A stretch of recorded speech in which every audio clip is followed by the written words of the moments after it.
মধ্যপ্রাচ্য সংকট ও বৈশ্বিক অস্থিরতার মুখে বিশ্ববাজারে স্বর্ণের দাম যখন প্রতি আউন্স $5,000 উপরে, তখন রেকর্ড পরিমাণ স্বর্ণ মজুত করছে চীন। টানা 16 মাস ধরে পিপলস ব্যাংক অফ চায়না তাদের স্বর্ণের ভাণ্ডার সমৃদ্ধ করে চলেছে। গত ফেব্রুয়ারিতেই তারা আরও 30,000 টন আউন্স সোনা কিনেছে। কিন্তু কেন এই স্বর্ণের প্রতি আগ্রহ? বিশেষজ্ঞরা বলছেন, যুদ্ধ পরিস্থিতি ও ভূ রাজনৈতিক অনিশ্চয়তায় ডলারের ঝুঁকি কমাতে অনেক কেন্দ্রীয় ব্যাংকই এখন স্বর্ণকে নিরাপদ বিনিয়োগ বা সেফ হ্যাভেন হিসেবে দেখছে। যখন রাশিয়া বা ভেনেজুয়েলার মতো কিছু দেশ স্বর্ণ বিক্রি করছে, ঠিক তখনই চীন তার রিজার্ভ বাড়ানোর দিকে পূর্ণ মনোযোগ দিয়েছে। ওয়ার্ল্ড গোল্ড কাউন্সিলের তথ্য অনুযায়ী 2026 সাল জুড়ে কেন্দ্রীয় ব্যাংকগুলোর এই স্বর্ণ সংগ্রহের প্রবণতা অব্যাহত থাকবে বলে ধারণা করা হচ্ছে।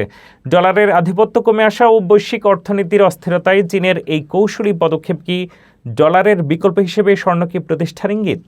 মধ্যপ্রাচ্য যুদ্ধের এই উত্তাল সময়ে চীনের এই রেকর্ড পরিমাণ স্বর্ণ মজুত এখন বিশ্ব অর্থনীতির বড় আলোচনার বিষয়।